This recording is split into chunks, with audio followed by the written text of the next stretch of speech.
Ánh trăng đã tàn cho cung đàn lỡ nhịp chung dây.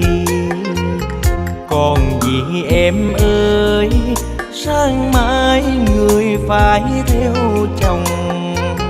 Mưa gió trong lòng, khóc tình lòng đông. Ai xui khiến chi để giờ đây hai đứa hai nơi. Trách thân anh nghèo, không lo được cho người giàu sang. Đường kiếm còn đây mà tiếng ca người đã xa rồi.